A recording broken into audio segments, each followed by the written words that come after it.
Assalamualaikum warahmatullahi wabarakatuh. Perkenalkan, saya Muhammad Bagusmo dari KPI 3D.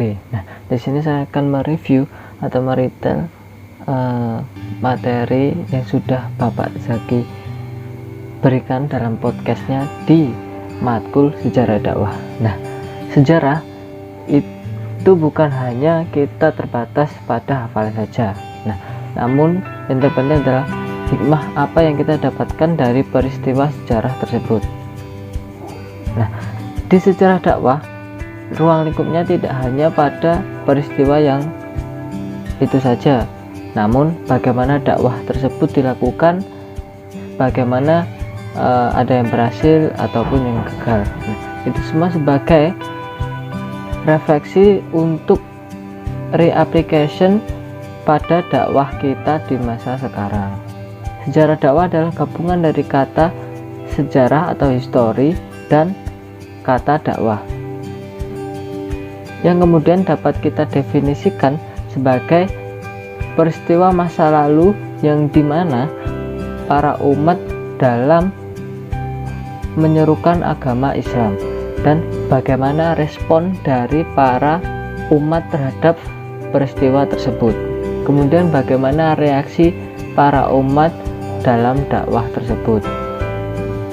Ruang lingkup dari sejarah adalah perjalanan dakwah dari masa para nabi sebelum Nabi Muhammad hingga Nabi Muhammad, kemudian hingga sampai di zaman modern saat ini, dan berfokus pada umat yang menyebarkan ajaran Islam beserta pasang surutnya. Nah, apa sih perlunya kita mempelajari sejarah dakwah? Nah, yang tentunya adalah sebagai pembelajaran.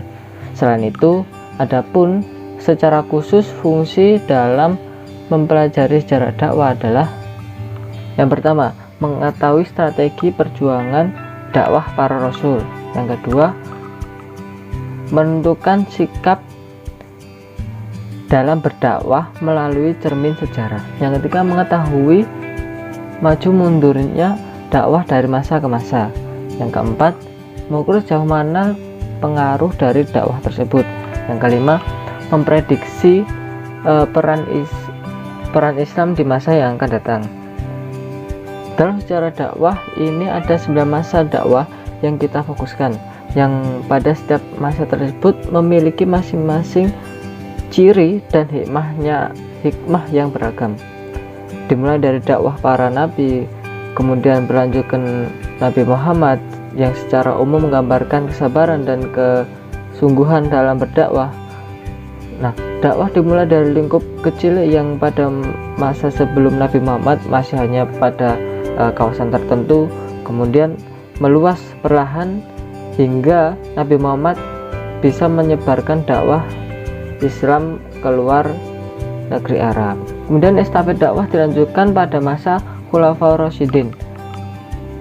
Dakwah 4 khalifah yang masing-masing memiliki strategi dakwahnya sendiri-sendiri dalam menyebarkan dan mengembangkan Islam, khususnya dalam memperdaya masyarakat melalui pemerintahan.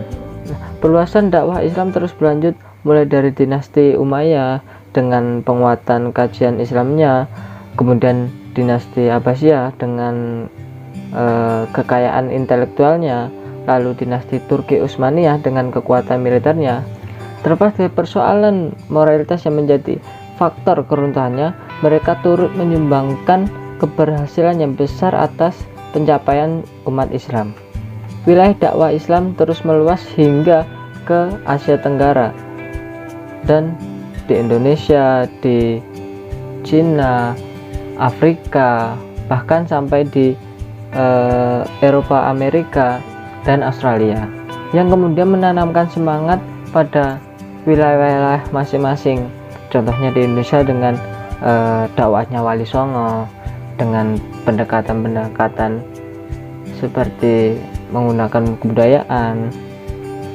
Dari keseluruhan perjalanan dakwah, satu hal yang menjadi kunci kesuksesan dakwah adalah disampaikan secara persuasif, dan bekal untuk dapat menjalankan strategi dakwah yang tepat adalah mental yang kuat, intelektual yang luas, mampu menjaga amanah.